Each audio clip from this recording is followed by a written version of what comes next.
Xin chào các bạn. Buổi sáng ngồi bên căn nhà lá, nhìn những con ong bay tới bay lui, hút mật trên những cái bông trước sân nhà, uống thêm ngụm trà nóng, ăn thêm cái bánh bông lan thơm ngon ngọt liệm. Vị ngọt của bánh hòa cùng vị đắng của trà, trong cái đắng có chút cái ngọt, trong cái ngọt là cảm nhận được chút vị đắng chát nhẹ nhàng, một cảm giác thư thái, bình yên khó tả. Mình là người thích hoa lá cỏ cây, nên trước sân nhà mình thường trồng nhiều loại cây bông lắm. Bông nở quanh năm suốt tháng. Dăm 3 tháng thì mình lại cải tạo sân trước một lần, cắt bớt bông nào tàn, rồi trồng lại bông mới, tưới nước chăm sóc chừng vài tuần là mấy cái bông lại bắt đầu ra bông, nở rực rỡ cả sân. Cuốc thêm mấy luống đất phía trước để trồng rau ăn. Ở dưới quê mình thường thì hết trồng rồi chặt, hết chặt rồi lại trồng tiếp. Cuốc đất xong gãy cho xuống để đất nó xốp, trồng rau được mau tốt. Đợt này mình sẽ gieo mấy luống rau muống, cải xanh, xà lách với bắp cải để ăn. Rau muống với cải thì mau lên và nhanh ăn, chừng 3 tuần đến 1 tháng là ăn được. Còn bắp cải thì đợi khi nó bung bắp, khoảng 2 đến 3 tháng mới ăn được. Rau nhà mình tự trồng ăn sẽ an toàn và tiết kiệm hơn.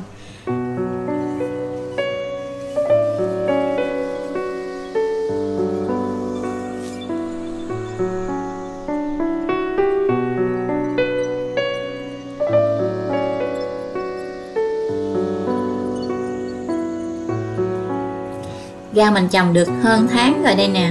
Bắp cải cũng bắt đầu ốp bắp, nhìn tụi nó dễ cưng ghê.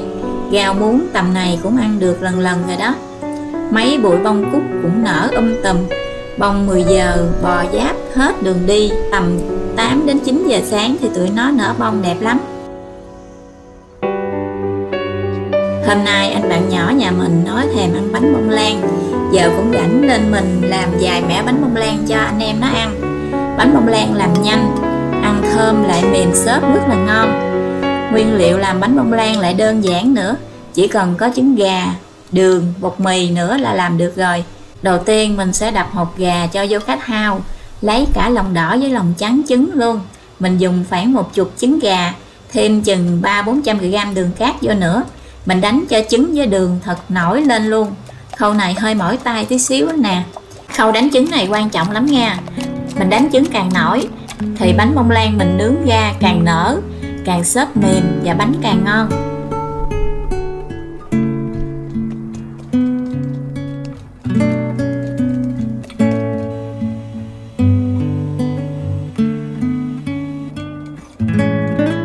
Đánh chừng 10 phút thì trứng nổi lên dung cả thau luôn nè.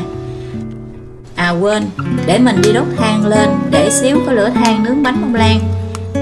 Than củi này đốt mau có lửa than lắm, than này lâu tàn, nướng bánh rất là ngon.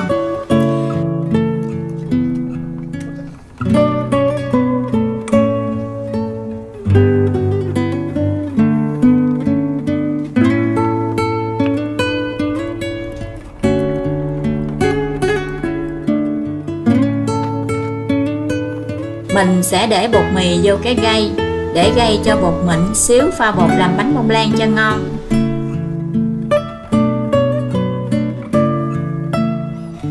Lửa than cũng đã có rồi, mình sẽ bắt đầu nướng bánh ăn thôi.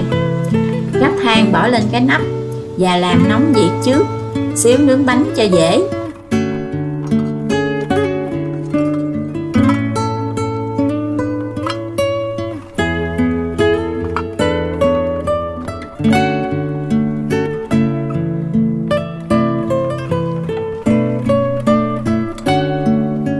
Mình thường đánh trứng cho nổi riêng trước, sau đó múc chừng 2 giá trứng ra cái tô, rồi cho thêm 2 muỗng canh bột mì vào quậy cho sền sệt lên. Sau đó mình cho bột này vô cái dĩ nướng. Làm như vậy thì đỡ cái công đánh trứng lắm. Nếu mình cho bột vô trứng luôn thì bọt nó mau xẹp, bánh nướng ra không có xốp, phải đánh lại mỏi tay lắm. Mình quét vào dừa lên cái khuôn nướng, đặng nướng bánh xong lấy ra cho dễ. Mình múc bột vô khuôn nướng, mình cho bột vô khoảng 2/3 khuôn là được, để khi nướng bánh nở lên phồng lên đầy khuôn là vừa. Bánh bông lan này nướng nhanh chín, nướng chừng 2-3 phút là bánh chín.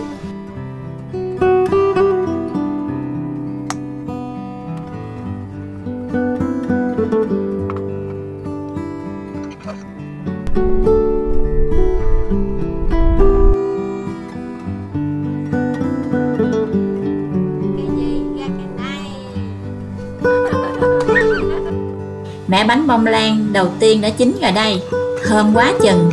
Mình lấy bánh ra cái xề, bánh nở dung lên hết trơn nè. Mặt trên thì vàng nhẹ, còn mặt dưới thì màu vàng ươm, ngon quá chừng ngon. Mình sẽ tiếp tục quét dầu dừa lên khuôn rồi cho bột vào nướng tiếp các mẻ bánh bông lan còn lại.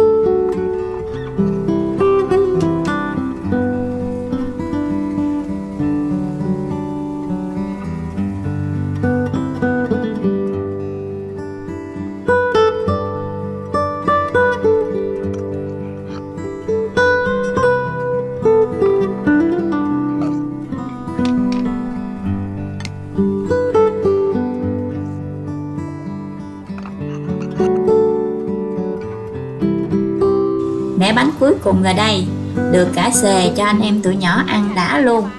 Anh em nó khoái ăn bánh bông lan này lắm.